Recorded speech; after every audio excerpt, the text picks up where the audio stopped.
Welcome everybody to a look at the second film in the Columbia Horror box set, which is just behind me, and that is Black Moon from 1934, directed by Roy William Neal, who is most well known for doing 11 of the 14 Basil Rathbone Sherlock Holmes films, which is obviously quite a lot of films to just do on one series. But then he also did Frankenstein Meets the Wolfman, Black Angel, and The Black Room. So this is a horror film, clocking in at 69 minutes long. Stars Jack Holt, who we've already talked about in Behind the Mask, which is the first film in the Columbia Horror box set. Also stars Fay Wray, who is most well known for the likes of King Kong, which was also in the likes of The Most Dangerous Game, Dr. X, The Vampire Bat, and Thunderbolt. And finally stars Dorothy Burgess, who was in Ladies They Talk About, which is another film we've actually already looked at before.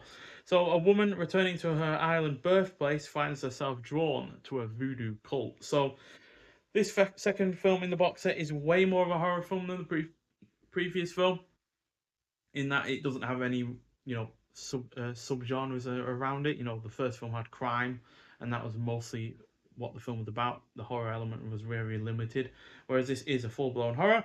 But that said, it is also way more problematic than the first film, despite having some positive elements to it. That said, though, the racism on display, intentional or not, does ultimately let this down and stop it from being as enjoyable as it could have been. That said, the cast is good. It has an overall engrossing plot. There is some decent atmosphere to it. The score is well done while being used in quite a modern way in one particular set piece where all of the sound drops out but the score, and it really does ramp up the tension and the urgency of that scene, which is really well done. The pacing is on point and the cinematography is solid.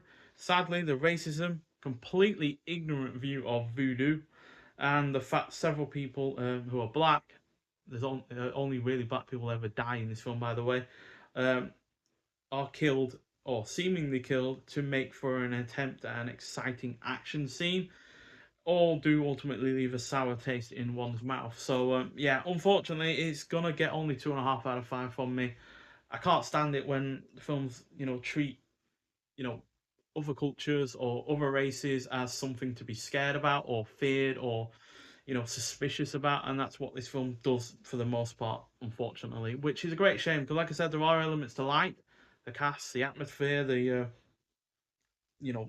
attempts at doing some certain things different, and it is nice to have a full blown horror, unlike the previous film, which, like I said, was very mixed in terms of doing that genre. But ultimately, it's all for nothing because it's just underwhelming in terms of in terms of the way it portrays black people, and yeah, that is just not on as far as I'm concerned. And you can always say that, oh yes, it's a 90-year-old film. Obviously, racism is going to be somewhat prevalent in a film that is dealing with a culture on another island or outside of the US or the UK. But racism wasn't,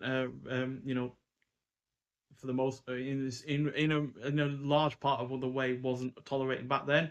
It might well have been seen as acceptable in certain circles, but it still wasn't acceptable for a larger amount of people. It certainly wasn't acceptable for black people, and yeah, it's not acceptable now. So yeah, there are positives, like I said, though.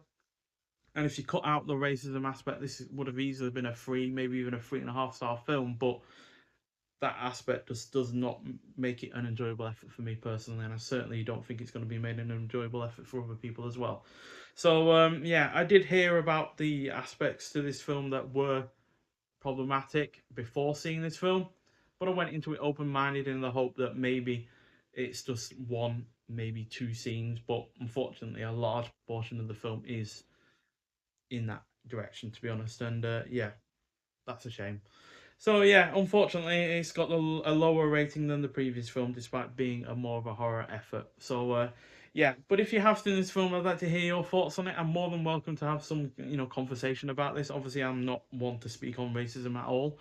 I'm whiter than Casper at the end of the day, but still, I'd like to hear your thoughts on it at the end of the day, and especially if you enjoyed it or didn't enjoy it. So yeah, but thank you for watching anyway, and I'll see you in the next one. Bye.